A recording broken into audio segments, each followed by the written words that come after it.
Chapter 1. The Green Widow of Chastenbury. The train had set her down at a station so small it seemed almost apologetic about existing, and Miss Marple had stood for a moment on the empty platform, breathing in the particular scent of an English autumn afternoon. Wet leaves, coal smoke, and something underneath it that she could never quite name but always recognized as the smell of a village keeping its secrets close. Chastenbury announced itself gently, a church spire visible above bare elms, a scatter of stone cottages leaning companionably together along a lane still glistening from the morning's rain, and, presiding over the high street, with the unhurried confidence of somewhere that had never needed to change, the soft gold stone of a manor house glimpsed through iron gates. She had come, as she often did, on the pretext of a visit, this time to Constance Hartley, a cousin of Dolly Bantry's, who had written to say that her hip was troubling her and that she would so appreciate the company. Miss Marple suspected, not unkindly, that Constance's hip troubled her rather less than her curiosity, for within moments of settling into the small, overstuffed drawing-room, with its smell of beeswax and old chrysanthemums, the conversation had turned, as conversations in villages so often did, not to health, but to a death not yet occurred, and to a woman not yet properly known, and yet spoken of as though she were the only subject worth discussing at all. "You'll have heard nothing of her, of course," Constance said, pouring tea with the particular relish of a woman about to deliver something delicious. "Mrs. Prendergast, Evelyn Prendergast. She's worn nothing but green for 12 years. Not a stitch of anything else, my dear, not even to church. Some say it was her husband's favourite colour and she's never got over him. Others say," and here Constance lowered her voice, though there was no one else to hear it, "others say it's a kind of penance." Miss Marple, who had learned long ago that the most revealing thing about any story was not its facts, but the manner in which people chose to tell it, merely inclined her head and allowed the silence to draw more out of her hostess, as silence so often did. "The Colonel died in a fire, you know. At Rookwood, their house. Well, it's still standing, of course, though half of it had to be rebuilt. She was meant to have tried to save him. Some say she very nearly did." Constance's eyes glittered with the pleasurable horror of an old tragedy well worn by retelling. "And ever since, she's kept to that garden of hers like a nun to her cell. Beautiful roses. Doesn't receive many visitors. Rather sad, really, when you think of it, though I have heard she can be quite sharp if you catch her on an off day." Outside, the light had begun to soften into that particular grey gold of an autumn afternoon tipping toward evening, and Miss Marple found herself looking past the lace curtains to where, in the middle distance, a walled garden could just be seen rising above a hedge.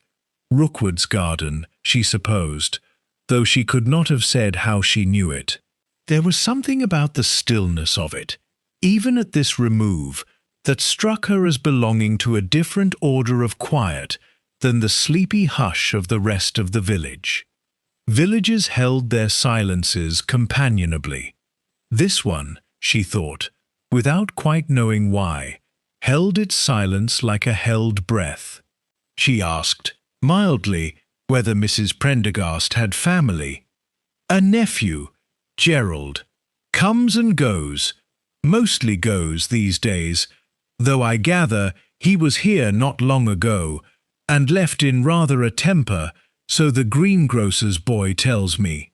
And there's Miss Vale, of course, Honoria Vale, who taught half the village its letters, and now spends her retirement doing good works.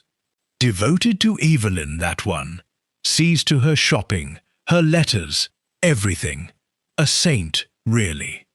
Constance smiled the fond, careless smile of someone praising a fixture of the landscape. A woman so unremarkable in her goodness that no one had ever thought to look twice at her.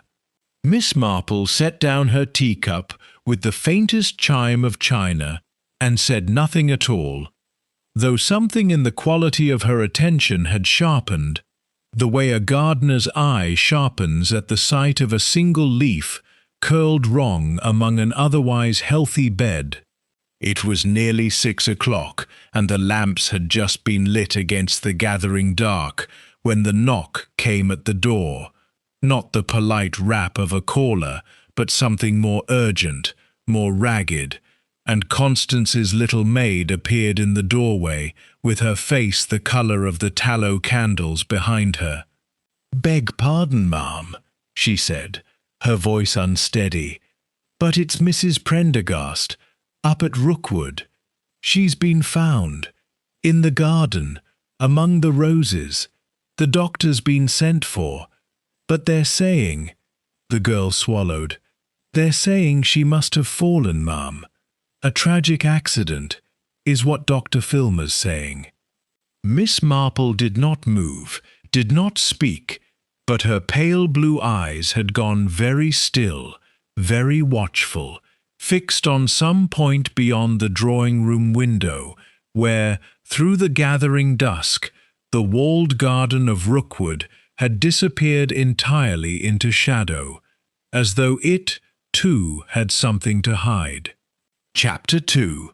Roses Don't Lie. The morning after a death, Miss Marple had long observed, possessed a peculiar quality all its own, a hush more profound than ordinary quiet, as though the village itself were holding its breath and waiting to be told how to feel.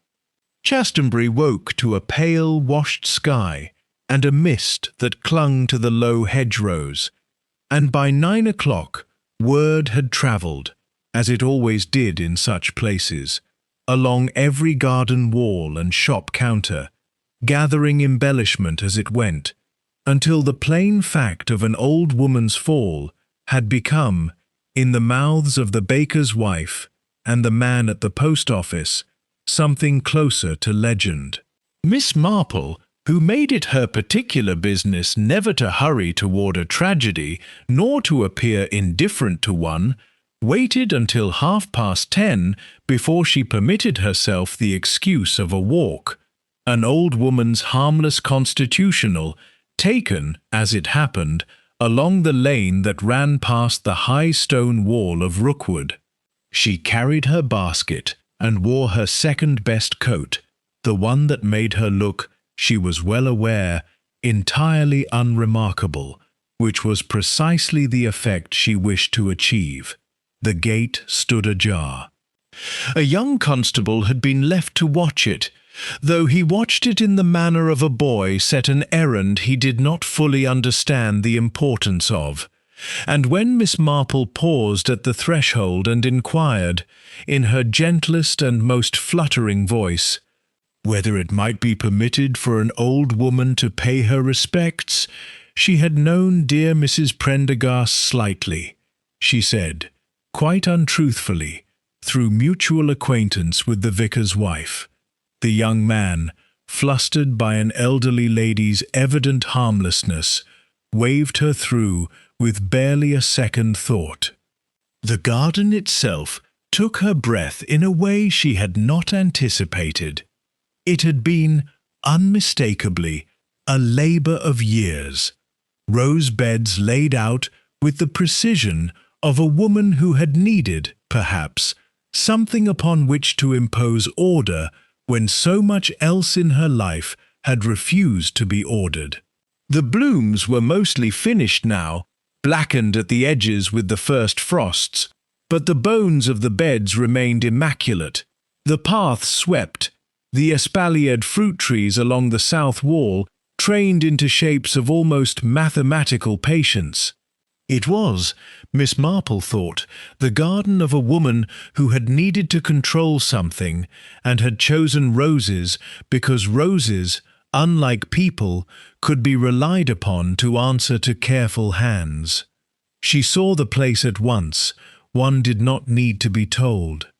A section of the bed nearest the old stone bench had been trampled, canes broken, the earth disturbed in the particular churned manner that spoke of a body having lain there, and beyond it, chalked faintly onto the flagstone path by the young constable's predecessor, an outline that the night's damp had already begun to soften at its edges. Miss Marple stood very still and looked, not at the chalk outline, but at the roses. It was Dr. Filmer's own account, relayed already by Constance with the breathless satisfaction of second-hand tragedy, that Mrs. Prendergast had been found lying on her right side, her head having struck the low stone bench as she fell, her hand still outstretched toward the rose she had evidently been reaching to prune. A simple picture, a sad, forgivable accident, an old woman overreaching, losing her footing on the damp grass, the years finally catching up with a body that had for so long seemed indestructible. And yet, Miss Marple's eye, trained over decades to notice the small dissonances that other, hastier minds passed over entirely, moved from the chalk outline to the crushed canes beside it, and found that they did not agree with one another. If Mrs. Prendergast had fallen forward, reaching for the rose as the doctor supposed, the damage to the bed ought to have radiated from where her outstretched arm would have landed. And yet the crushed stems lay a full 3 feet to the left of where her body had come to rest, on the far side of the bench, in a bed she could not possibly have reached without first rising, walking around, and falling again in an entirely different direction. It was the sort of detail that a busy young doctor, eager to close a sad chapter with kindness rather than suspicion, might easily overlook. It was not the sort of detail that roses, which bruise and break and remember exactly where they have been trodden, would ever allow to be overlooked by someone who troubled to look at them properly. She was still considering this, turning it over with the patient thoroughness she brought to a difficult piece of knitting, when a voice behind her, brisk, young, faintly amused, enquired what, precisely, she found so fascinating about a rose bed. Inspector Craddock's Jr., a detective sergeant named Hobbs, had the open, ruddy face of a man who had not yet learned that villages rarely offered up their truths to those who asked for them directly.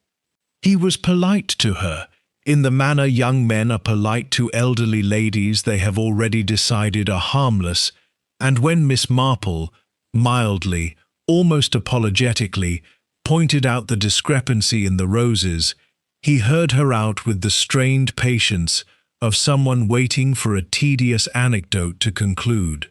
"Very observant, I'm sure," he said, "but I shouldn't read too much into it, if I were you. Ground soft this time of year.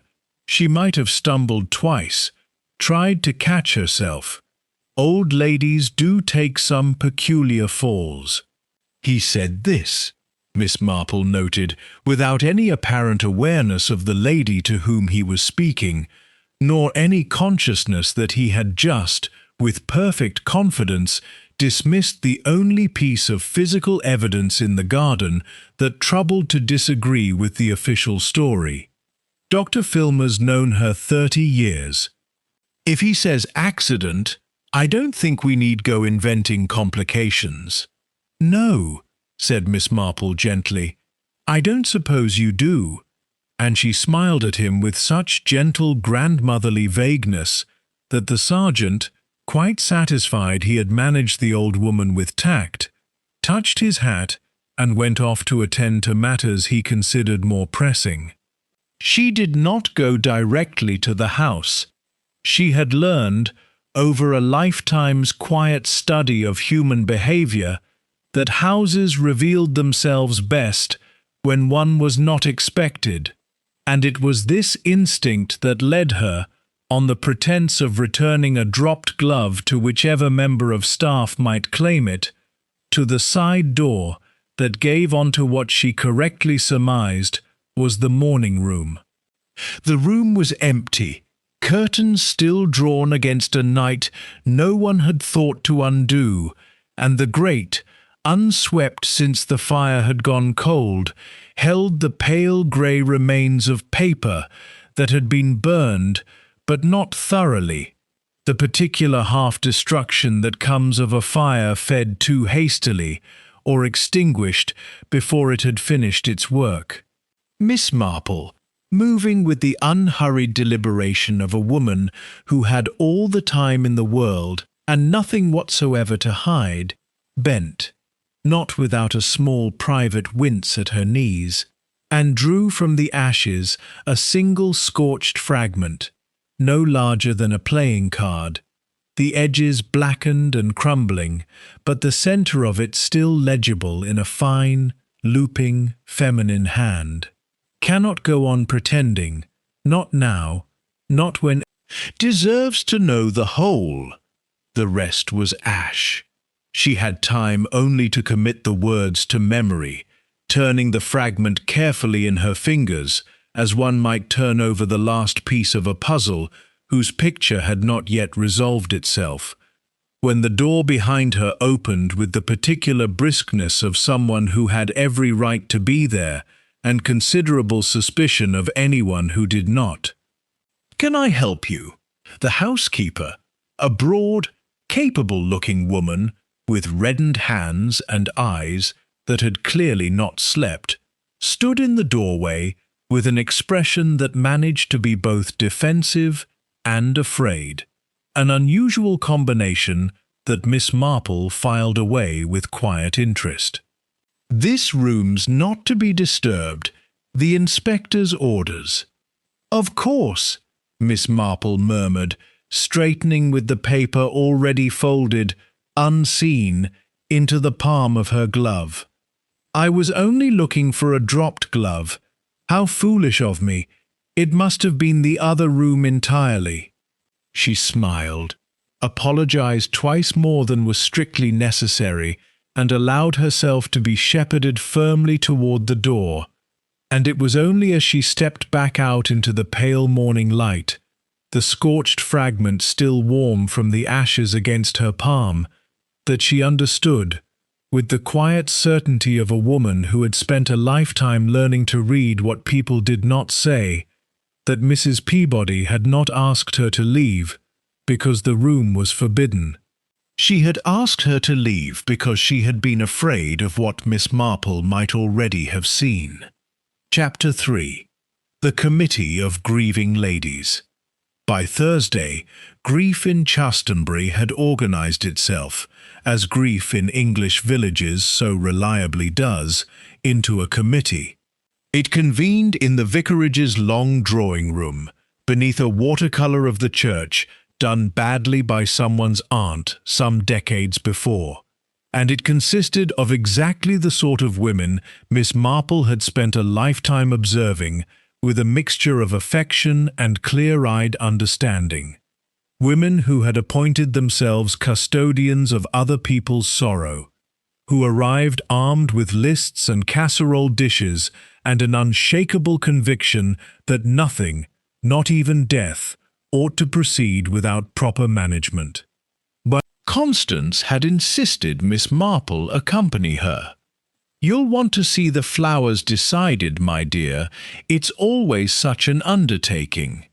And Miss Marple, who had wanted nothing so much as precisely this opportunity, had accepted with every appearance of mild, grateful reluctance. The vicar's wife, a thin, anxious woman named Mrs. Toomey, presided over the gathering with the harried energy of someone forever slightly behind her own agenda, and it was she who made the introductions. though most of the room already knew each other far too well to require them. There was Mrs. Ashworth Price, whose husband had been the Colonel's solicitor and who spoke of the deceased with the proprietary sorrow of someone who felt her grief entitled her to more attention than the room was inclined to give it. There was young Mrs. Southerton, newly arrived in the village and clearly uncertain of her footing among women who had known one another's family histories back 3 generations. And there, seated a little apart from the others, with a cup of tea she did not drink and a posture of perfect, unhurried composure, was Miss Honoria Vale. Miss Marple had heard her described the day before. A saint. Constance had called her, devoted to Evelyn, seeing to her shopping and her letters and everything. And she found, on first sight, that the description was not inaccurate so much as it was incomplete, in the way that a photograph is never quite a lie, but is never quite the whole truth either. Honoria Vale was perhaps 50, dressed with the plain neatness of a woman who had long ago decided that attracting notice was neither necessary nor desirable, her grey hair drawn back without ornament, her hands folded in her lap with a stillness that Miss Marple, who had spent a great many afternoons watching hands rather than faces, found herself returning to again and again. There was nothing in her expression that any reasonable observer could have called suspicious, and that, Miss Marple reflected, was itself rather interesting, for grief, real grief, fresh grief, rarely arranged itself into anything quite so composed. "She was like a mother to me," Honoria said, when Mrs. Toomey gently invited her to speak of the deceased, and her voice was low and even, without a tremor in it. "I've known her these 20 years. I used to read to her, in the winters, when her eyes troubled her. I shall miss her dreadfully."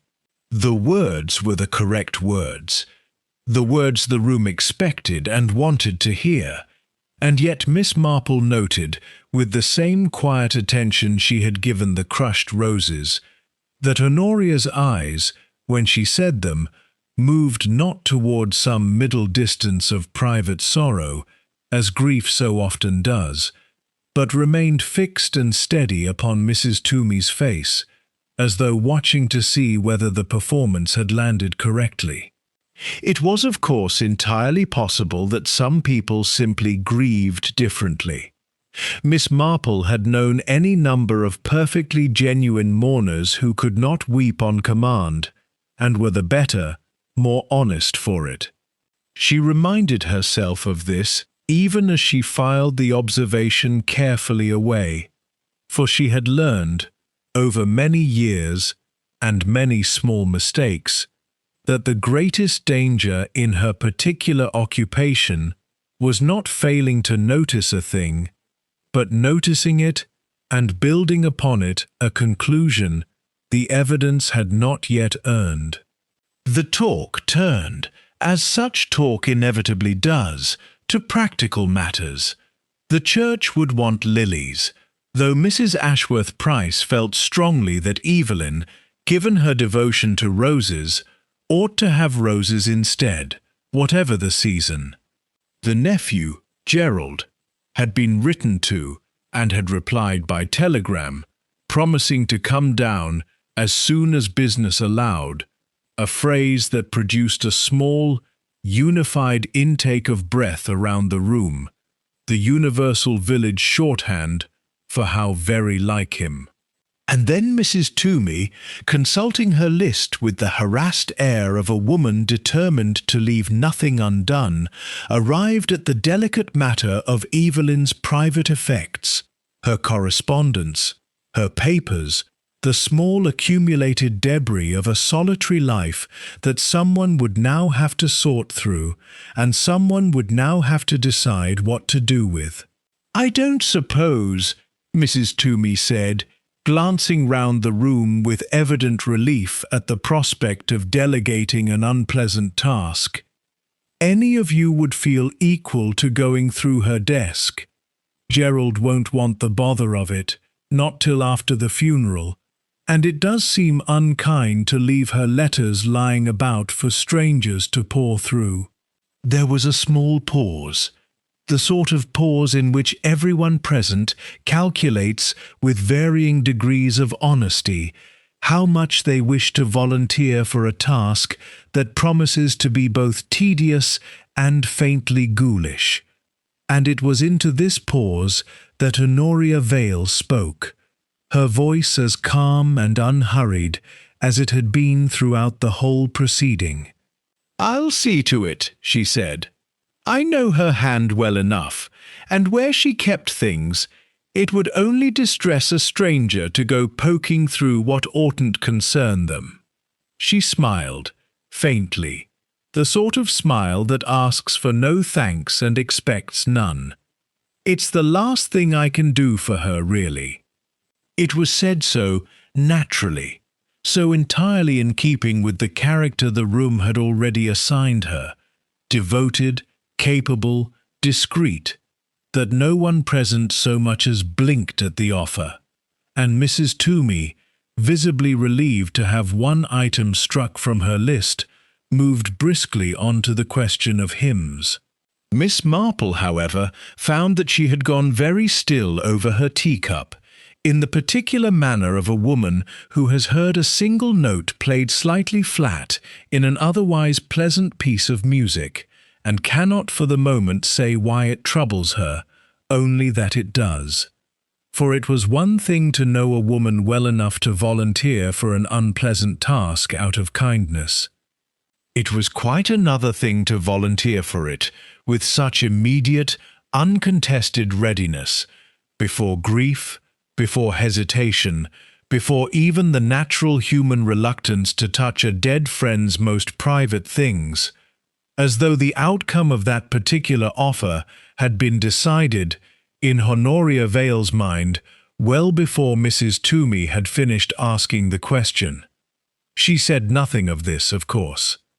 She merely accepted a second cup of tea she did not particularly want, and asked Mrs. Ashworth Price, with every appearance of idle curiosity, how long dear Miss Vale had known the family, to which the answer came readily enough, delivered with the pleasurable authority of a woman who prided herself on knowing such things, that Honoria's mother had been a seamstress in the village once, a Mrs. Vale, long since passed, who had done alterations for half the great houses round about, Rookwood very much included, and that Honoria herself had grown up practically in Evelyn's shadow, though quite how that friendship had first taken root, Mrs. Ashworth Price could not precisely say, only that it had always seemed to her a touch peculiar that a woman of Evelyn's standing should have taken such a particular,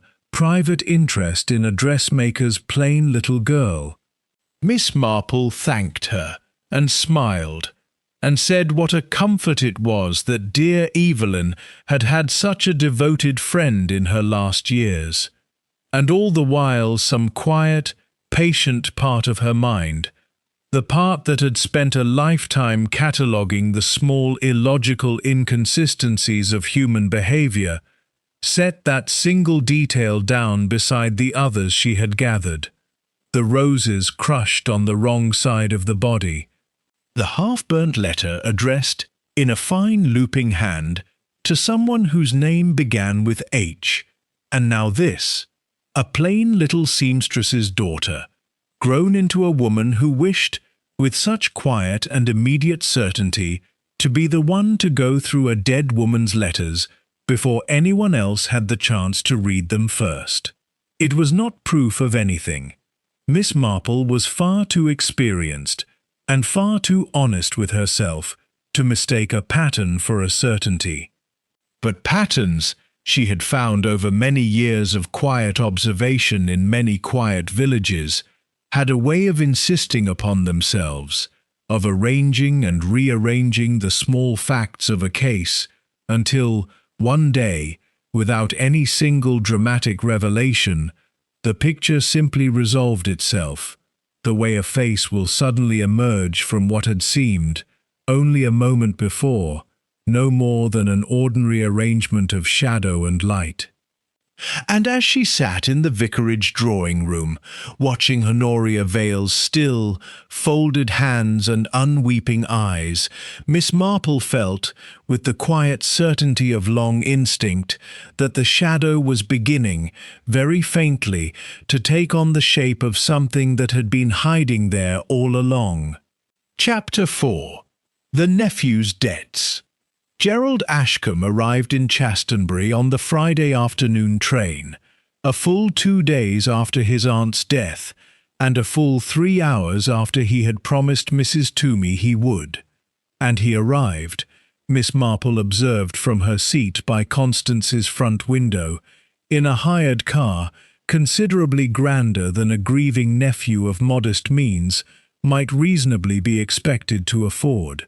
She had contrived, without much difficulty, to be present at Rookwood the following morning. Constance had need of returning a serving dish borrowed some weeks previous for a parish luncheon, and Miss Marple had offered, with every appearance of neighbourly helpfulness, to save her the walk.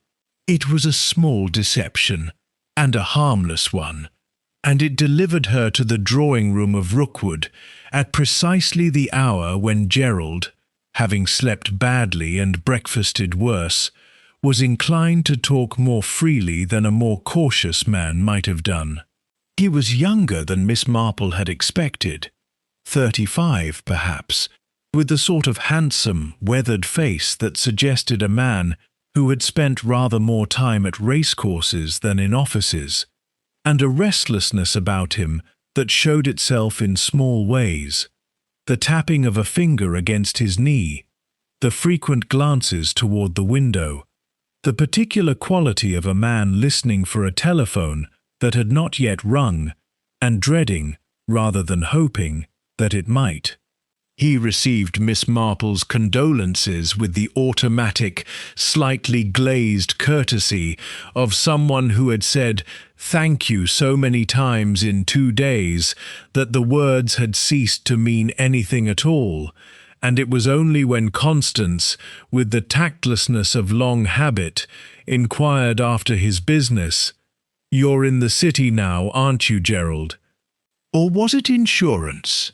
That something tightened, almost imperceptibly, at the corner of his mouth. "Something of the sort," he said, and reached for his cigarette case with the particular haste of a man glad of an excuse to occupy his hands. Miss Marple, seated in the window seat with her knitting, she had brought it, as she so often did, less for the occupation than for the excellent cover it provided a woman who wished to watch a room without appearing to watch it at all, allowed the conversation to wander where it would, offering only the occasional soft murmur of sympathy, and it was in this manner, over the better part of an hour, that she learned a great deal more about Gerald Ashcombe than he had any intention of telling her. He had visited his aunt 3 weeks previously. This emerged almost by accident in a remark to Constance about the state of the roads at that time of year, and the visit, by his own unguarded account, had not gone well. He had come, he admitted, hoping for a loan. There was a matter of some pressing debts, nothing serious. He assured them both with the particular emphasis of a man assuring himself as much as his listeners. Merely a temporary difficulty that a small advance against his eventual inheritance would have resolved entirely. His aunt had refused him. "Not unkindly," he said, staring into the middle distance with an expression Miss Marple found genuinely difficult to read. Grief, certainly, but shot through with something that might have been resentment, or might, just as easily, have been guilt. She was never unkind, But she said—" He stopped and gave a short, humorless laugh. "She said she had someone else to think of first. Someone whose claim, she said, was rather older than mine." The words settled into the room with a peculiar weight, and Miss Marple, bent industriously over a dropped stitch, felt her needles still for the briefest of moments before she resumed their soft, steady click. "How very mysterious," she said, in the vague, faintly foolish tone she reserved for precisely such occasions. Whatever could she have meant, I wonder? "I haven't the least idea," Gerald said, though something in the way he said it suggested he had wondered a good deal, and had not much cared for where the wondering led him. "I assumed it was some charity or other. She was always giving money to one cause or another. The church roof, the almshouses, that sort of thing. I didn't press her on it. We parted rather badly, as it happens, and I've regretted it every day since." He said this last with what seemed to Miss Marple genuine and unrehearsed feeling, the first entirely unguarded thing he had said all morning, and she found herself, not for the first time in her long experience of such matters, disinclined to strike him too readily from her list of the innocent, and equally disinclined to place him too firmly among the guilty. Guilt over an unkind parting, she had observed many times before, could look very much like guilt over something a great deal worse, to eyes that were determined to find it. It was Constance, returning from depositing the borrowed dish in the kitchen, who supplied the detail that gave Miss Marple the most food for thought, offered, as such details so often were, without any awareness of its weight, in the manner of gossip passed along for its entertainment value alone.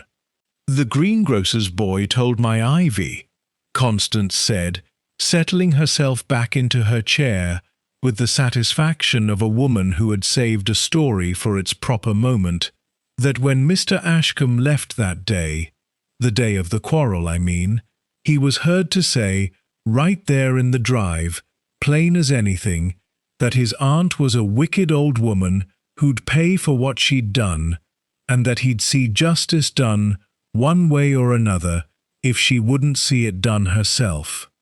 Constance delivered this with evident relish, entirely missing, in her pleasure at the telling, the sudden and total stillness that had come over her nephew's houseguest, or the way Gerald himself, upon hearing his own words repeated back to him in the flat, unforgiving voice of village report, had gone the colour of old ash. "That's not—" he began, and stopped, and passed a hand over his face in a gesture of such naked exhaustion that Miss Marple, watching him closely over her knitting, found herself uncertain, for the first time since her arrival in Chastenbury, whether she was looking at a man frightened of being caught, or simply a man frightened of what other people, hearing his worst moment repeated as fact, would now believe him capable of. "I was angry. People say things when they're angry that they don't. I never meant—" He did not finish the sentence, and no one in the room pressed him to. But Miss Marple, folding her knitting away with great deliberation as the visit drew to its natural close, found that the phrase remained with her long after she had made her farewells, and set off back along the lane toward Constance's cottage. "Someone else to think of first, whose claim is rather older than yours," turning it over against the other fragments she had gathered, the scorched letter and its unfinished confession, the seamstress's daughter and her too-ready offer, until, somewhere in the quiet, patient workings of her mind, the phrase began to take on a shape that had nothing whatsoever to do with charity, or almshouses, or the church roof, and everything to do with a claim of a very different and much older kind, the kind that is not written into a will, but is written, instead, into blood. Chapter 5. A Doctor's Old Wound. Dr. Filmer's surgery occupied the ground floor of a narrow Georgian house at the far end of the High Street, its brass plate polished to a dull, dignified gleam by some 40 years of the same devoted daily attention. And it was here, on the pretext of a troublesome twinge in her shoulder that was not, if she were entirely honest with herself, quite so troublesome as she represented it to be, that Miss Marple presented herself on the Monday following Gerald Ashcombe's unhappy revelations. She had chosen her hour carefully, the last appointment before the doctor's midday rest, when the waiting room would be empty and a patient's small talk might be indulged rather than hurried along. And she found Dr. Filmer much as village report had described him, a tall, spare man in his early 60s, silver-haired, with the kind of gentle, weathered face that had clearly spent a professional lifetime delivering both good news and bad with the same measured, careful compassion. He examined her shoulder with unhurried thoroughness, pronounced it nothing more than the ordinary complaint of advancing years, and was on the point of showing her out with perfect professional courtesy when Miss Marple, settling her gloves with the fumbling slowness of an old woman, reluctant to end a pleasant conversation, remarked, as if the thought had only that moment occurred to her, what a very great shock it must have been for him, of all people, to be called out to poor Mrs. Prendergast. Something passed across the doctor's face then, swift and carefully suppressed, but not quite swift enough to escape the notice of a woman who had spent a lifetime watching for precisely such small failures of composure. "Yes," he said, after a moment, "a very great shock." He busied himself unnecessarily with the papers on his desk, and Miss Marple, who understood that silence, deployed with patience, drew out confidences that direct questions never could, simply waited, her expression one of gentle, unthreatening interest, until the doctor, perhaps because he had held something too long and found the weight of it suddenly unbearable, or perhaps simply because Miss Marple possessed the rare gift of seeming entirely safe to confide in, set down his pen and looked at her properly for the first time. "I knew her before she was Mrs. Prendergast," he said quietly. "Before the Colonel. We grew up in the same village, she and I, not here, further north, and there was a time when we were both very young, when I had hoped—" He did not finish the sentence, and did not need to. She married the Colonel instead. A better match by any reasonable measure. He had the estate, the position, everything a sensible girl's family would have wished for her. I went into medicine and told myself I had recovered from the disappointment entirely, and for the most part, I believe I had. It was 30 years ago, Miss Marple. One does, in the ordinary way of things, recover. And yet, Miss Marple said gently, you came to Rookwood when the Colonel took the practice here. Yes, it seemed foolish to let an old, half-forgotten hurt stand between myself and a perfectly respectable position. And she was always— He paused, choosing his words with evident care.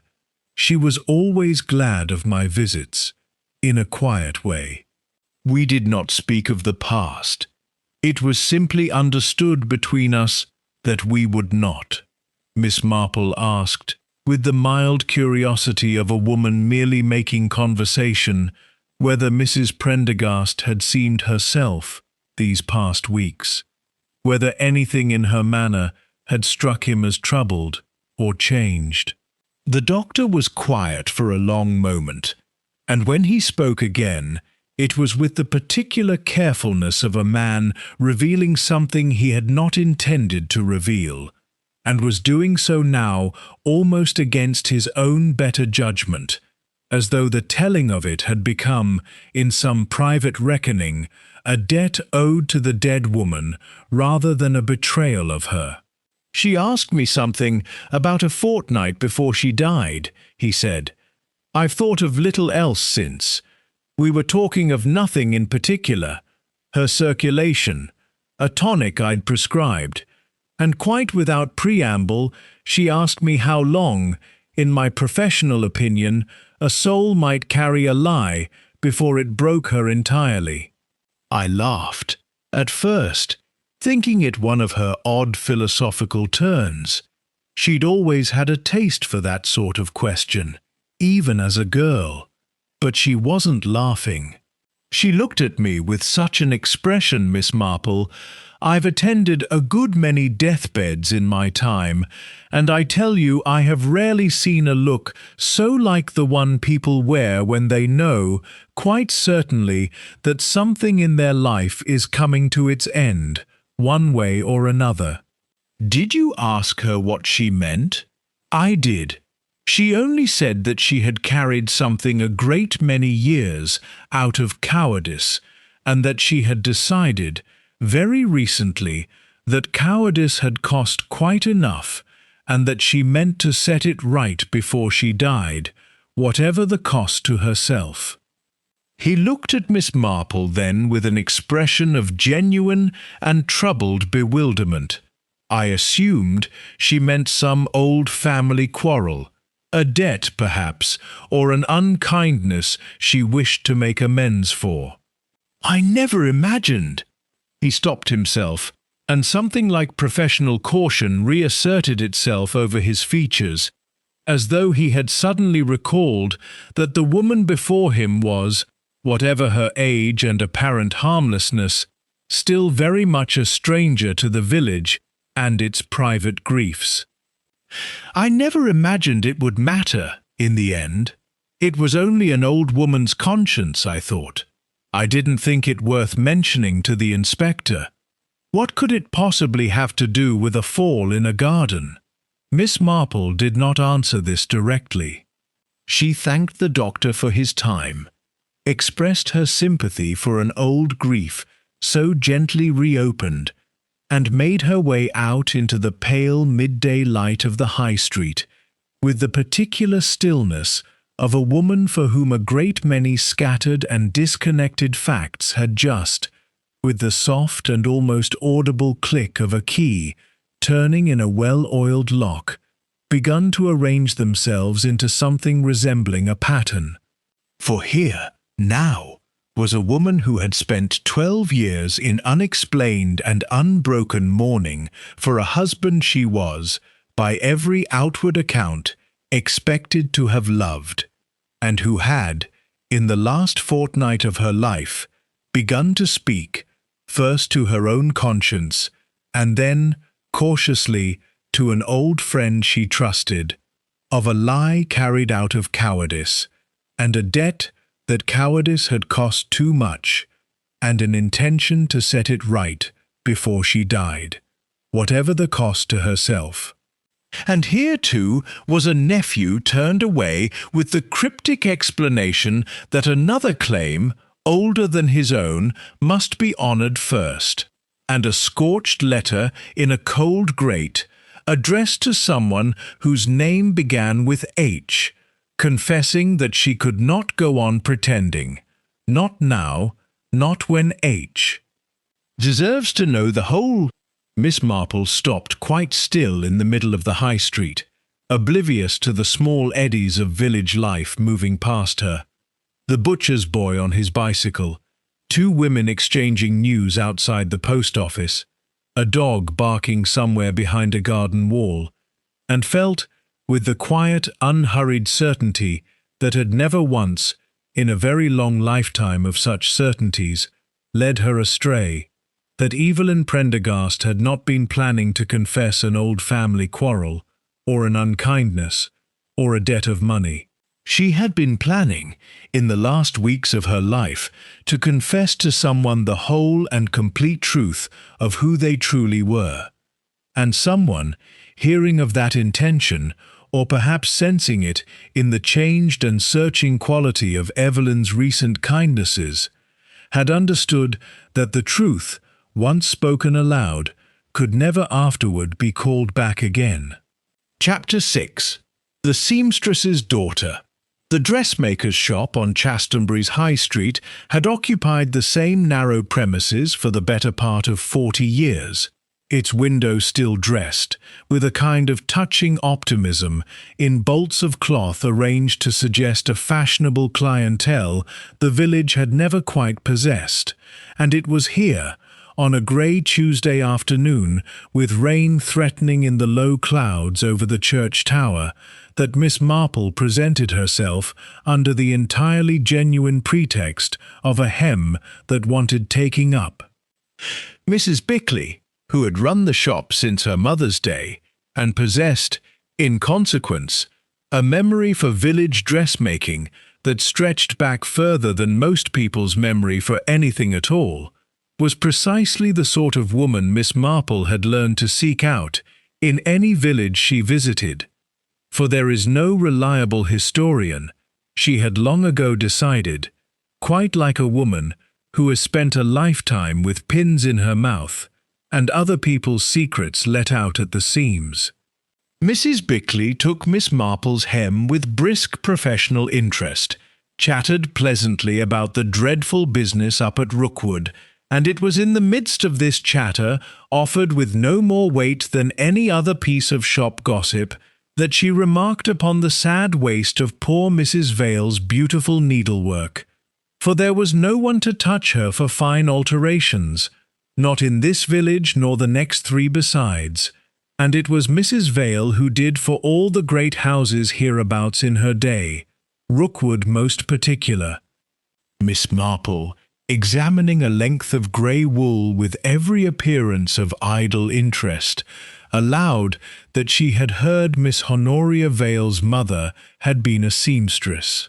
"Oh, a lovely needlewoman, Mrs. Vale, God rest her," said Mrs. Bickley, warming at once to a subject evidently dear to her professional heart.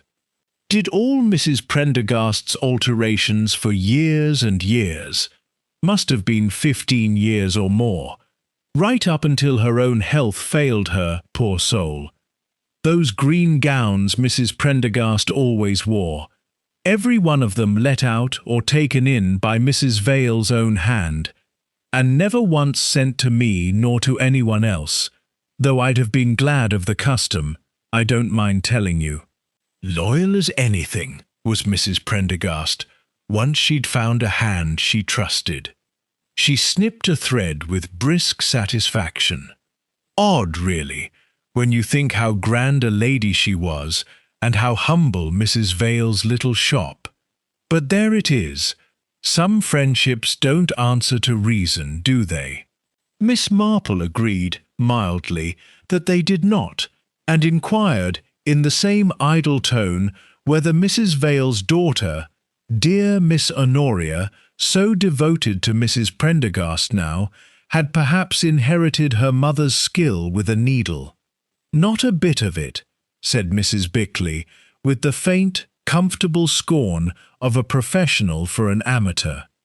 Went for a school teacher instead, and a very good one too, they do say, though it always struck me as curious, her being raised in a dressmaker's back room, and ending up teaching the vicar's children their Latin.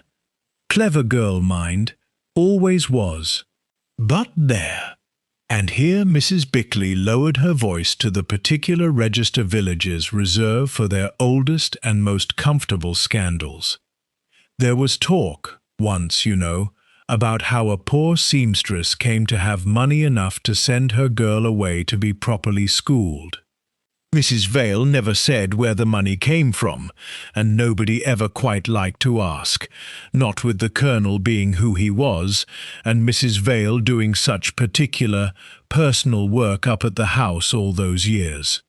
The rain had begun in earnest by the time Miss Marple left the shop, her hem entrusted to Mrs. Bickley's capable hands, and she made her way, not toward Constance's cottage, but toward the squat grey tower of St. Aldwyn's, where the vicar, a mild, elderly man named Mr. Toomey, husband to the harried Mrs. Toomey of the funeral committee, kept.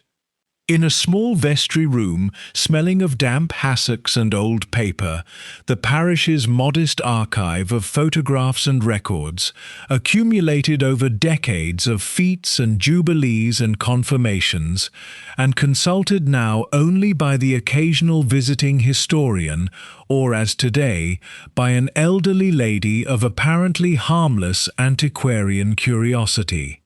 Mr. Toomey was only too pleased to indulge her, and left her alone among the boxes with the trusting good nature of a man who had never in his life encountered a reason to suspect an old lady's motives.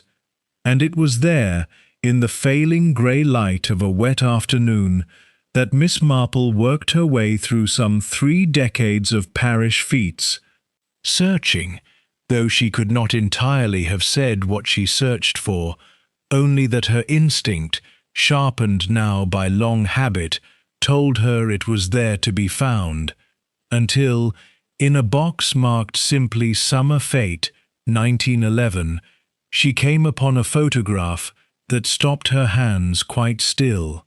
It showed the fete in its full Edwardian glory. Striped awnings, a brass band, ladies in enormous hats, and there, in the centre of the group, unmistakable even across 40 years and the poor quality of the print, stood Colonel Prendergast, younger, upright, magnificently moustached, accepting some prize or other from the vicar of the day with the easy confidence of a man entirely at home in his own small kingdom. And there, standing a little apart from the main group, not quite included in the arrangement, and yet not quite excluded from it either, positioned in that particular liminal space reserved in every group photograph for those who belong to a gathering without belonging to it, stood a girl of perhaps 6 or 7, in a plain, carefully mended pinafore, her small, solemn face turned not toward the camera, as every other child in the photograph was turned, but toward the colonel himself, with an expression of such quiet, watchful longing that it struck Miss Marple, even across the gulf of decades and the flatness of an old photograph, with something very like a physical force. She turned the photograph over. On the back, in a faded copperplate hand, someone had written the names of the principal figures: the vicar, the colonel, several ladies of standing, and beneath them, added almost as an afterthought, in a different, less careful hand, 3 words that made Miss Marple's breath catch quite audibly in the quiet of the vestry room, and little H. Val. She sat for a long moment with the photograph held very still between her fingers, the rain drumming softly against the vestry window, and felt the last, stubborn pieces of a pattern she had been assembling for the better part of a week settle, all at once, into a shape too clear and too dreadful to be mistaken for anything else. A seamstress who had done Mrs. Prendergast's most private, particular work for 15 years, and never once sent it elsewhere. A daughter sent away to be properly schooled on money, whose origin no one had quite liked to ask about. A little girl standing at the edge of a fete photograph, watching a colonel who was not, by any account she had yet heard, any relation of hers at all, watching him with the naked, helpless longing of a child who understands, long before she has the words for it, that she belongs to someone who will never be permitted to claim her. And a woman, 30 years grown, who had spent 20 years working her way, with patient and unremarked devotion, into the very heart of the household that had once cast her mother's daughter out to the edges of its photographs. Waiting. Miss Marple now understood with a coldness that had nothing to do with the damp of the vestry room, for the moment when the truth she had always half known might finally be spoken aloud, and the claim that was, in Evelyn Prendergast's own dying words, rather older than any nephew's, might at last be honoured. Chapter 7. The Housekeeper's Secret. It was Sergeant Hobbs, in the end, who brought the matter of Mrs. Peabody to its unhappy little crisis, though he did so, Miss Marple privately felt, with rather more relish than the situation strictly warranted, in the manner of a young man glad of any development that allowed him to feel the investigation was, at last, producing something he could recognize as progress. The housekeeper had been questioned twice already regarding her movements on the night of Evelyn Prendergast's death, and had given, on both occasions, an account of having retired early with a headache, an account which Sergeant Hobbs, making inquiries among the tradesmen who called regularly at Rookwood's kitchen door, had discovered to be entirely false, for the baker's boy, delivering an early loaf the following morning, had mentioned in passing to his employer that he'd seen Mrs. Peabody herself coming up the lane from the direction of the village at well past 10 the previous evening, walking, as he put it, in rather a hurry, and looking as if she didn't want to be seen doing it. The result of this discovery was a scene that Miss Marple, arriving at Rookwood the following afternoon on the pretext of returning a book she had in fact never borrowed, found still very much in progress. Mrs. Peabody, seated at the kitchen table with the reddened eyes and defiant, cornered posture of a woman who has been crying and is furiously ashamed of it, and Sergeant Hobbs standing over her with the self-important gravity of a man conducting, for the first time in his career, an interrogation he believed might crack a case wide open. "I've told you the truth now," Mrs. Peabody was saying, her voice thick with a mixture of humiliation and defiance, that Miss Marple, watching quietly from the doorway where she had paused with every appearance of not liking to intrude, found entirely, painfully convincing. "I lied about the headache because I was ashamed, not because I'd done anything to her. God rest her. I'd never have raised a hand to that poor woman, whatever else you think of me." It emerged, in the end, with considerably more tears and considerably more reluctance than the simple facts themselves seemed to warrant, that Mrs. Peabody had spent the evening of her mistress's death not in her own bed with a headache, but in the company of a Mr. Albert Rennie, a married farmer whose land bordered the village on its northern side, and with whom the housekeeper had been conducting a discreet and thoroughly guilty attachment for the better part of 2 years. She had slipped out, as she had slipped out perhaps a dozen times before, to meet him in the shelter of the old barn on the Rennie land, had returned a little after 11 to find the household already in an uproar over the discovery of her mistress's body, and had lied. From that moment forward, out of the plain and entirely human fear that the truth would cost her both her position and her reputation, without ever once believing that the lie itself might come to look, to less forgiving eyes, very much like the behaviour of a guilty woman. "I know how it looks," she said, wiping her eyes with the corner of her apron, her voice dropping to something rawer and more honest than Miss Marple had yet heard from her.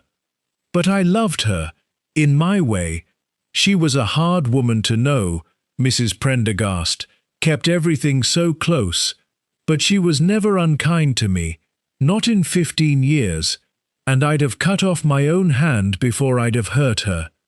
It's Albert I was ashamed of, not murder. I'd rather be thought a fool than a whore, if it's all the same to you, but I see now I'm to be thought a murderess into the bargain, and there's precious little I can do about that, except tell the truth and hope someone's got the sense to believe it.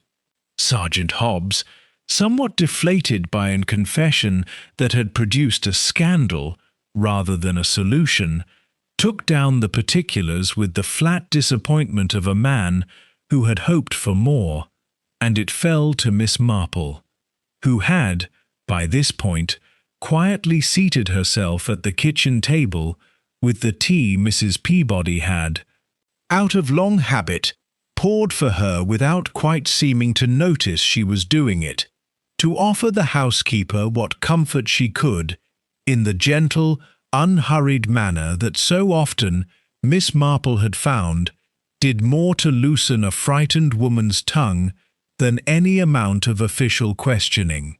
"It must have been a very great shock," she said softly, "to come home to such news, after slipping out so quietly. Had you any sense, before you went, that anything was troubling your mistress that evening?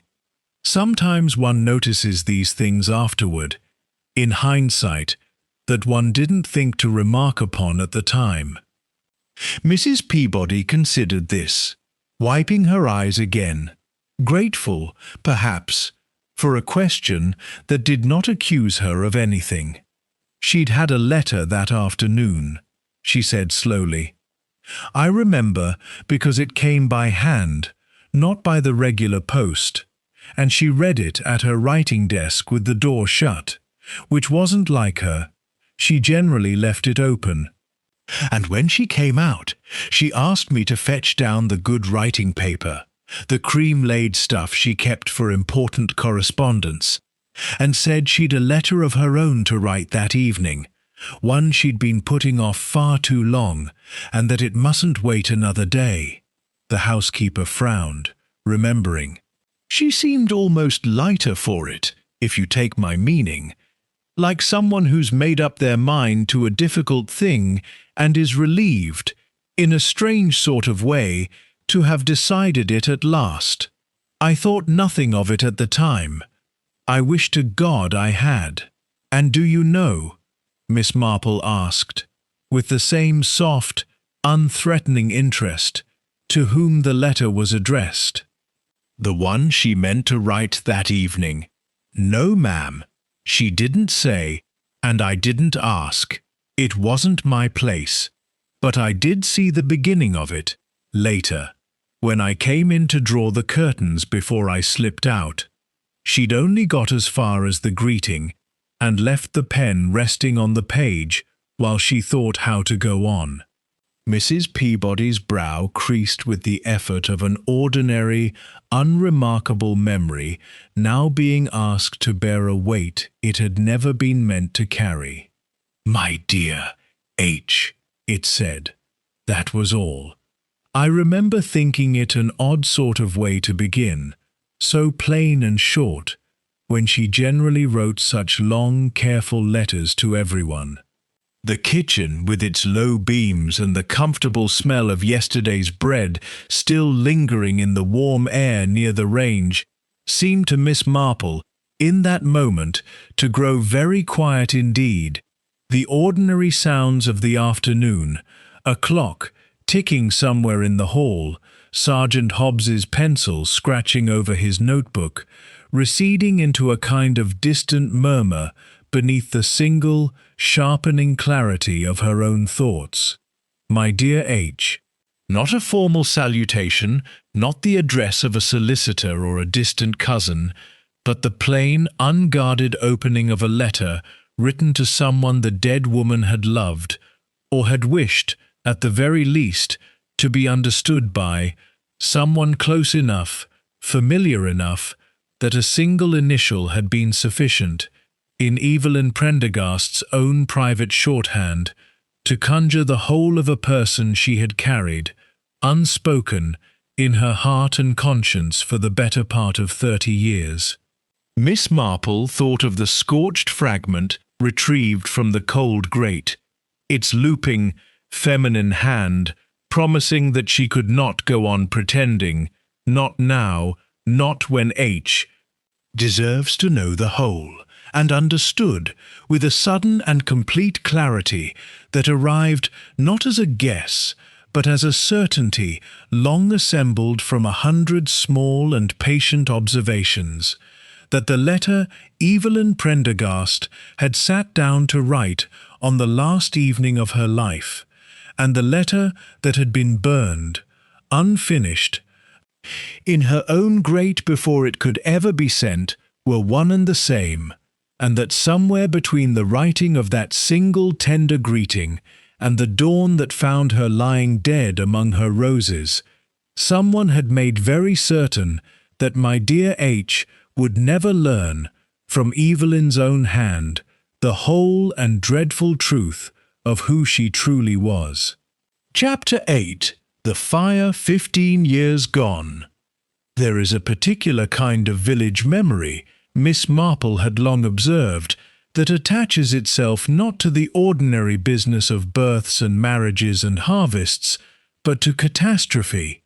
For while the small accumulating record of daily life is soon forgotten, a single terrible night has a way of fixing itself, whole and unaltered, in the collective recollection of a place, so that 30 years afterward there will still be found, in any public house or post office queue, at least one elderly voice ready to describe, in precisely the same words used the first time the tale was told, exactly how the flames were seen from the church tower, and exactly what time the fire bell rang, and exactly who ran where, and did what, and said what, on the night that Rookwood very nearly burned to the ground. It was old Mr. Selway, the retired sexton, whom Miss Marple sought out for this particular piece of the pattern. A man of some 80 years, who occupied a small cottage at the edge of the churchyard he had tended for the better part of half a century, and who received Miss Marple's visit, and the small gift of seed cake she had thought to bring, with the unguarded pleasure of a man whose company was not so frequently sought as once it had been. He required almost no encouragement at all to speak of the fire. Indeed, Miss Marple came to understand, within the first few minutes of their conversation, that he had been waiting, in some patient corner of his mind, for exactly such an audience for a very long time. 15 years gone this coming winter, he said, settling into his chair with the satisfaction of a man about to do full justice to a favourite subject. I rang that bell myself, Miss Marple, and I don't mind telling you my hands shook so I near missed the rope. Started in the east wing, they said afterward. A lamp knocked over, or a spark from the grate, no one ever rightly settled which, and by the time we'd got the engine up from the village, it had taken hold of the whole floor above the library, and the Colonel trapped up there besides, in his own bedroom, with the stair already gone to flame beneath him. "How very dreadful," Miss Marple murmured, and found she needed to say nothing further, for Mr. Selway, warming thoroughly to his tale, required no further prompting. Mrs. Prendergast was out in the garden when it started. That's the strange part, if you ask me, though nobody much liked to dwell on it at the time, out of respect for her grief. Out in the garden at near midnight, in her night clothes, with some box or other clutched to her, and it was a full 5 minutes, they do say, before anyone thought to ask whether the Colonel himself had been got out safe, and by the time young Dr. Filmer's father, who was the doctor then, God rest him, got up that stair with a wet blanket over his head, it was too late, and had been too late, some said afterward, for rather longer than 5 minutes. He shook his head slowly, the particular movement of a man revisiting an old, well-worn regret. She never was quite the same afterward, poor lady. Took to wearing his colour, green, every day of her life since, like a nun taking the veil. Some thought it very touching. Others? And here the old man's voice dropped, in the manner of village confidences offered only to those judged worthy of receiving them. Others always did wonder, in a quiet sort of way, what exactly was in that box she'd run out to save, when her husband was burning not 30 feet above her head. Miss Marple sat very still, with her tea growing cold in her hands, and found that a picture she had been assembling, piece by careful piece, for the better part of a fortnight, had suddenly acquired its final, terrible dimension. Not merely a woman's guilt over a husband imperfectly loved, but a specific and dreadful choice, made in the space of 5 stolen minutes on a night of fire, between a man's life and whatever secret had been judged, in that instant of panic, worth saving first. She thanked Mr. Selway, accepted a second slice of his own seed cake pressed upon her with evident pride, and made her way back through the churchyard in the fading afternoon light, with the particular quiet of a woman who has learned something she wishes, almost, she had not asked to know. It remained only to confirm the single fact upon which the whole terrible architecture of her theory now depended, and this Miss Marple accomplished the following morning, once again in the vestry room of St. Aldwyn's, where Mr. Toomey, entirely unsuspecting of the significance of her inquiry, obligingly produced the parish register of births for the year in question, and left her alone once more among the dusty ledgers with the trusting good nature that Miss Marple had, by this point, come rather to depend upon. She found the entry with less difficulty than she had expected, for the register was kept in good order, and once she had settled upon the correct year, the name presented itself almost at once, in the same careful copperplate hand that recorded every birth and death and marriage in the parish, with equal, indifferent thoroughness. Honoria Grace Vale, born the 14th day of March, daughter of Martha Vale, spinster. No father's name was given, nothing so unusual, in itself, in a village register of that period, where such omissions were common enough and rarely commented upon. But it was the date that held Miss Marple's attention, and it was the date that she now turned, with the meticulous care of a woman working a difficult sum, against the other date she had carried in her memory since her very first afternoon in Chastenbury. The date, mentioned almost in passing by Constance Hartley over that first pot of tea, of Evelyn and Colonel Prendergast's own wedding, some 9 months and a handful of days after Honoria Vale had drawn her first breath in a dressmaker's cottage at the edge of the village.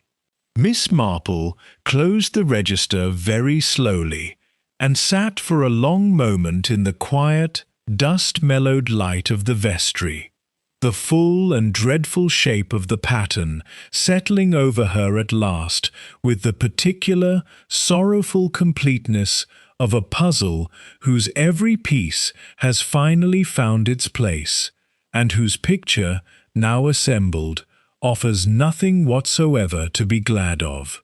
Honoria Vale had been born not as the daughter of some anonymous village indiscretion, forgotten and unremarkable, but in the very season before the Colonel's marriage to Evelyn, conceived, in all likelihood, in the last months of the Colonel's bachelorhood, and born into a world that would deny her, for the whole of her life, the name and the claim that should rightfully have been hers, while her own father married elsewhere and built, upon the very ground of her exclusion, a marriage, a household, and a life of unblemished respectability that Honoria had been permitted to witness only from its outermost edges. A solemn, watchful child, standing at the border of a fate photograph, gazing at a father who would never once acknowledge her. And Evelyn, who had known, who must surely have known, given the particular and unbroken loyalty she had shown for 15 years to a humble seamstress who could otherwise command no claim whatsoever on a great house's custom. Evelyn had carried that knowledge silently, through a marriage built upon it, through a husband's death in which some secret box, saved before his own life, had played its unexplained part, and through 12 long years of green mourning that Miss Marple now understood, with a clarity that chilled her more than the cold stone of the vestry room, had very possibly been penance not merely for a husband inadequately loved, but for a daughter permitted to grow up, year upon year, in the full, unacknowledged shadow of a truth that only Evelyn, in all the world, had possessed both the knowledge and, at the very last, the courage to finally set right. Chapter 9. Tea with Miss Vale. Honoria Vale received Miss Marple's visit with the same unhurried, gracious composure she brought to everything, ushering her into a small sitting room that spoke, in every particular, of a life lived carefully within its means and its proprieties. Plain curtains kept spotlessly clean, a modest collection of books arranged by subject rather than by the more careless instinct of a reader who simply shelves what she has finished. A single photograph of a stern-faced woman in old-fashioned dress that Miss Marple understood, without needing to ask, to be the late Mrs. Vale, mother of the house. "How kind of you to call," Honoria said, setting out the tea things with the same economy of movement Miss Marple had noted at the vicarage committee. Every gesture measured, nothing wasted, nothing left to reveal itself by accident. "Though I confess I'm a little surprised. We've hardly been introduced properly, have we, beyond that dreadful afternoon at Mrs. Toomey's?" "An old woman's privilege," Miss Marple said comfortably, settling herself into the offered chair with every appearance of a visitor who had come for nothing more taxing than company and cake. "One reaches an age where introductions seem rather beside the point, and one simply calls where one's interest has been engaged. And I confess, my dear, my interest has been very much engaged by you." She said this with such an air of harmless grandmotherly candour that Honoria, pouring the tea, permitted herself a small, polite smile, the smile of a woman accustomed to being found interesting by strangers, and mildly, comfortably amused by it. "I can't think why. I lead a very quiet life." "Oh, quiet lives are so often the most interesting, once one troubles to look properly at them," Miss Marple said, accepting her cup. "I've been hearing, you know, what a very great comfort you were to poor Mrs. Prendergast these past years. Reading to her in the winters, seeing to her correspondence. It struck me as such a particular kind of devotion, the sort that isn't often found between people who are, after all, no relation to one another." Something in Honoria's stillness sharpened, very slightly, though her hands did not falter over the teapot, and her voice, when she answered, remained entirely level. "She was kind to my mother. I suppose I felt I owed her something for that, long after my mother was gone. It seemed little enough, to read to a lonely old woman. Your mother did such beautiful work, I understand. All those years of alterations, and never once sent elsewhere, however grand the household. Miss Marple sipped her tea, her pale eyes mild and unhurried over the rim of the cup. It always seems to me, my dear, that hems tell one a very great deal about the person who takes them in.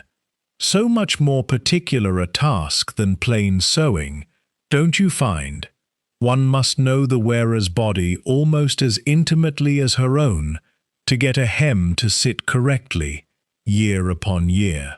She set down her cup with the smallest chime of china.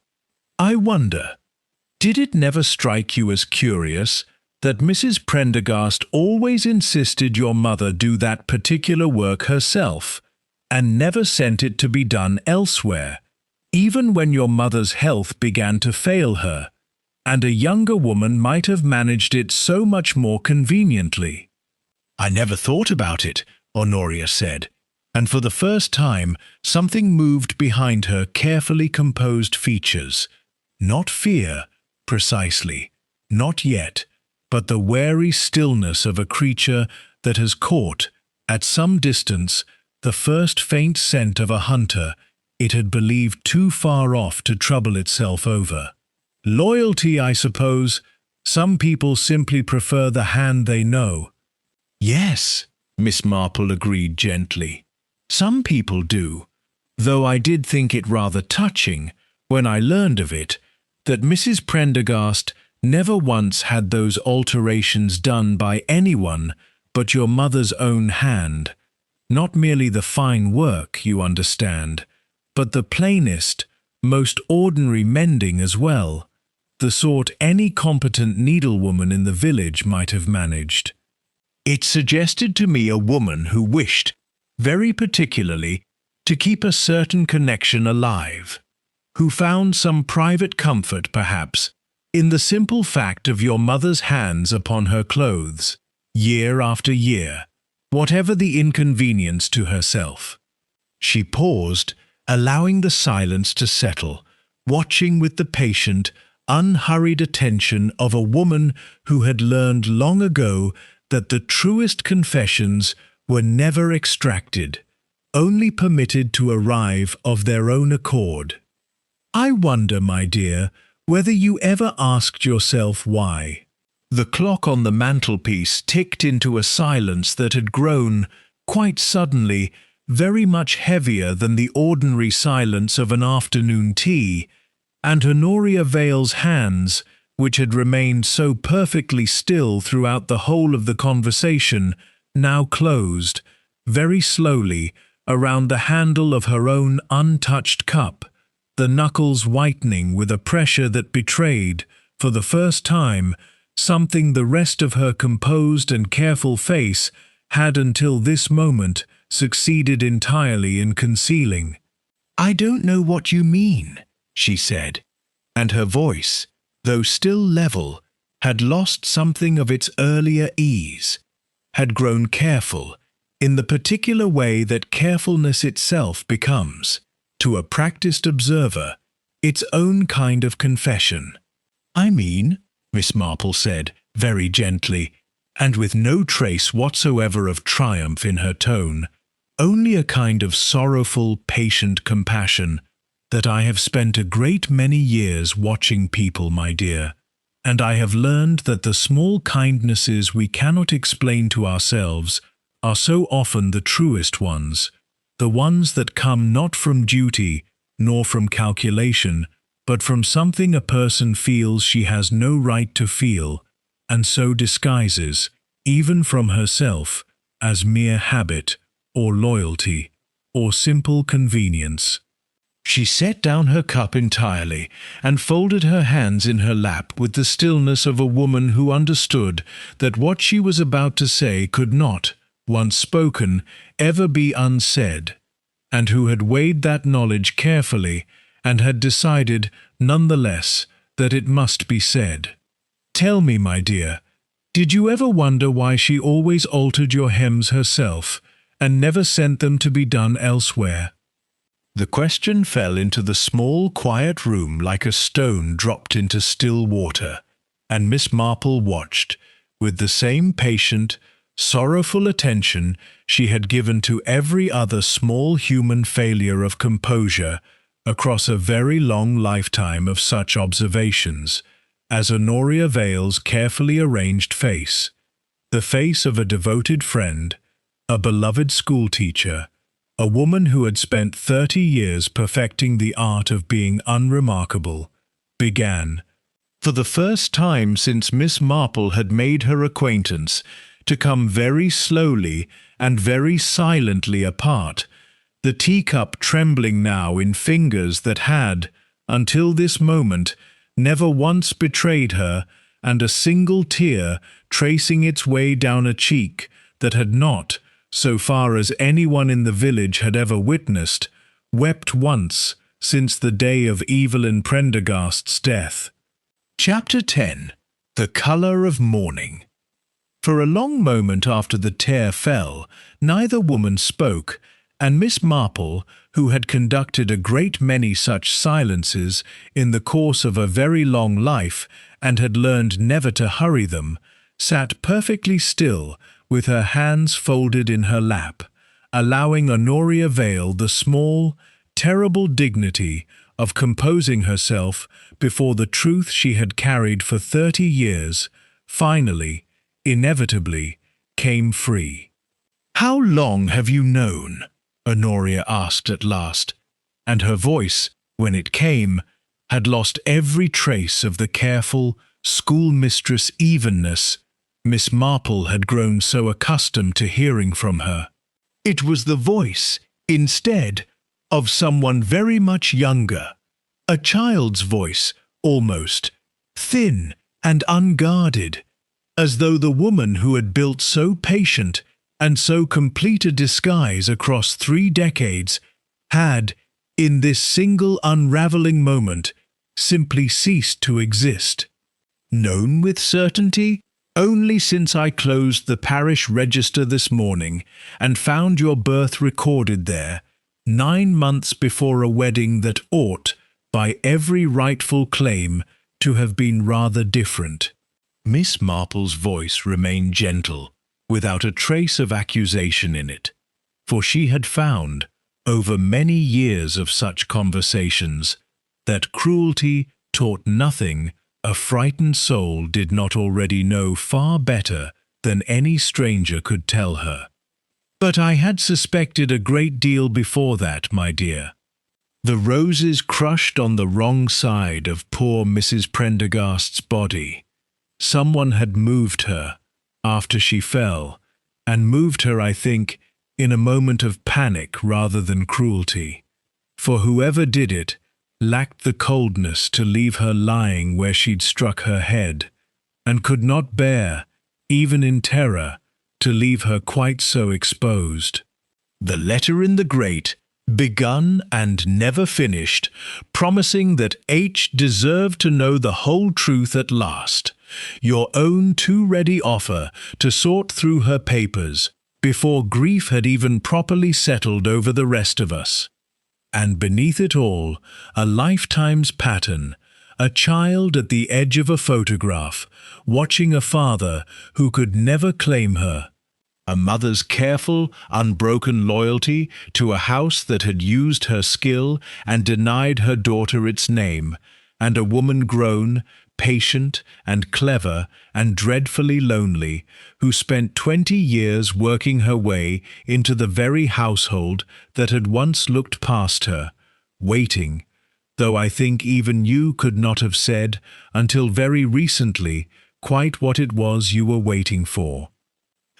Honoria's hands had gone still around the cup at last, though her eyes, when she raised them to Miss Marple's face, held an expression of such raw and naked exhaustion that it seemed, for a moment, to strip away every year of careful composure she had ever practiced.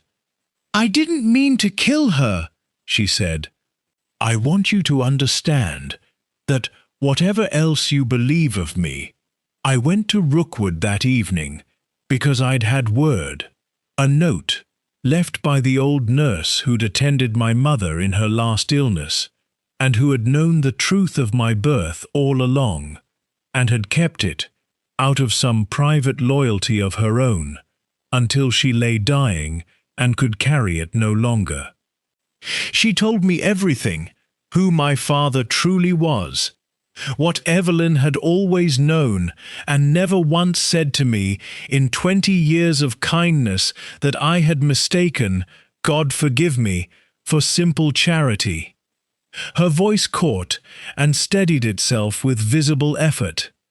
I went to Rookwood to ask her why she had let me grow up, believing myself nobody's daughter, when she had known, the whole of that time, precisely whose child I was. And what did she tell you? That she had decided, at last, to set it right. She showed me the letters, his letters, written before he died, in which he had acknowledged me, quite plainly, as his own. She had kept them all these years, meaning, she said, to give them to me one day when she found the courage, and she wept, Miss Marple, actually wept, and told me she had been a coward for 30 years, and that she meant to write to her solicitors that very week, and to Gerald, and to anyone else who needed telling, so that I might have, at last, whatever claim upon the estate was rightfully mine. Honoria's face, as she spoke, had taken on an expression of such raw and terrible grief that Miss Marple found she could no longer look upon it without a corresponding ache of her own. And I could not bear it. Do you understand that? I could not bear to be given, as a gift, in her own good time, what should have been mine from the day I was born. 30 years I had watched that family from the outside, 30 years of good behavior and quiet devotion, and never once asking for what was owed me. And now, at the very last, she meant to hand it to me like alms, and expect my gratitude for her courage in finally doing what decency should have compelled her to do decades before. And so you struck her. I didn't mean to. I swear before God I didn't mean to. Honoria's composure broke entirely now, the tears coming freely, though her voice remained low, as though some habit of restraint too deeply ingrained to abandon even now still governed the volume, if nothing else, of her grief. We quarrelled. I said things I can never take back, that she had let my mother die in poverty while she wore her guilt like a badge of honour, that her precious green mourning was nothing but a performance of a conscience she'd never once had the courage to act upon, while it might have done some good. She turned to go into the house, to fetch the solicitor's letter she'd already begun, and I caught her arm to stop her, and she stumbled and struck her head against the bench, and she stopped, pressing a trembling hand against her mouth. I panicked. I moved her, because I could not bear the way she'd fallen, half collapsed against the stone, and I told myself, God help me, that I was only trying to make her comfortable, though I think I knew, even then, that she was already gone. And then I remembered the letters, still lying on the desk in the morning room, and I thought, if those letters were found, everyone would know at once what we had quarrelled over, and I could not, even then, in the midst of it, bear for the whole village to know the truth of my birth from a coroner's inquest rather than from my own telling. So you burned them, Miss Marple said quietly. The very proof of your own parentage, the letters that would have given you, beyond any doubt or dispute, everything you had spent your whole life wanting. I didn't know, until it was too late, what I'd truly destroyed. Honoria's voice had sunk almost to a whisper now, and the words, when they came, carried a horror that seemed to reach her only in the speaking of them, as though she had not permitted herself, until this very moment, to look directly at what she had done. I thought, I don't know what I thought, that they were dangerous somehow. Evidence of a quarrel, evidence of motive, I hardly know.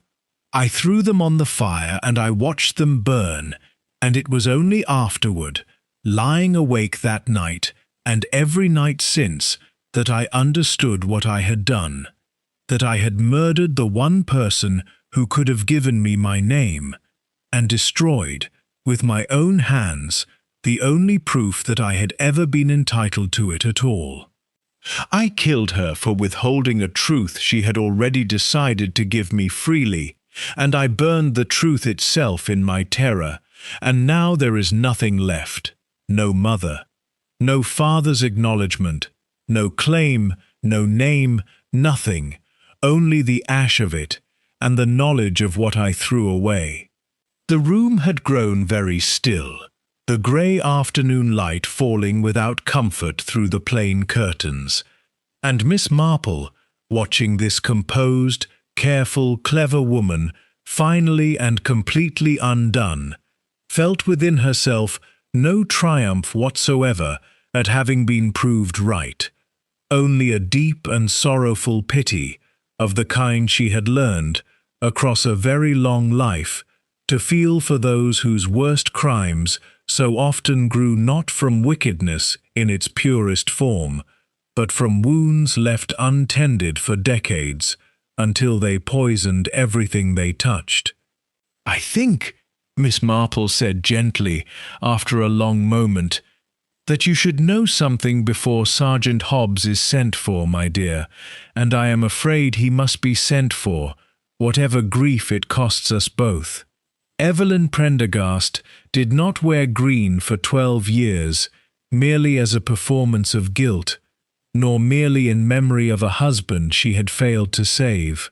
Mrs. Bickley told me that your mother altered every one of those gowns herself, year upon year, long after a younger seamstress might have managed more conveniently, and I do not think that was mere loyalty to an old friend, nor a private penance worn for the Colonel's sake alone.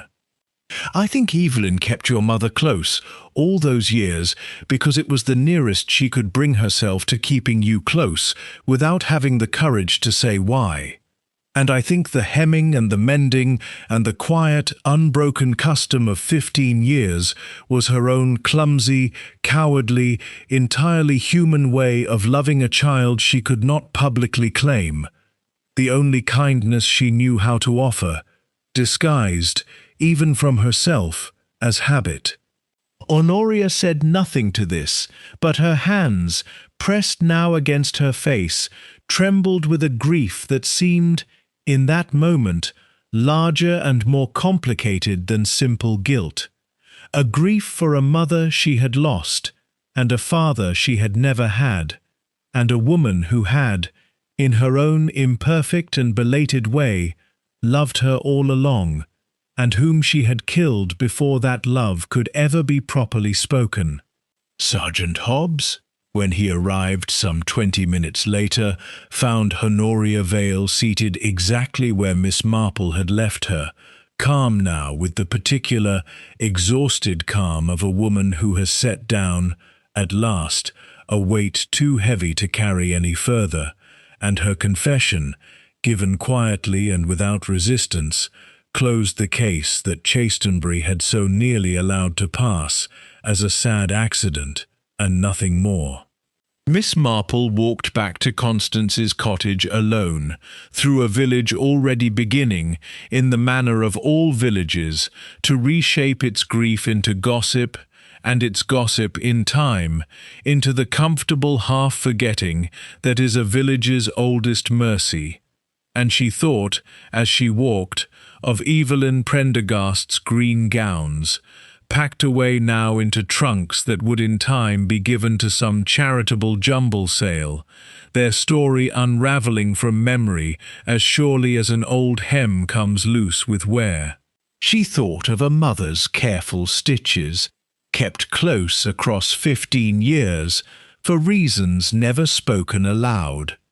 She thought of a father's letters, burned in a moment of terror, taking with them the one truth that might have redeemed a lifetime of exclusion.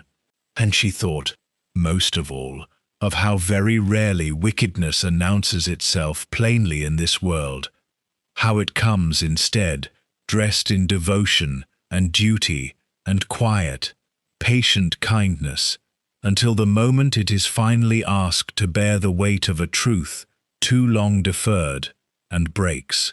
For guilt, she reflected, walking slowly beneath the bare autumn elms as the light began at last to fail, does not vanish simply because it goes unspoken.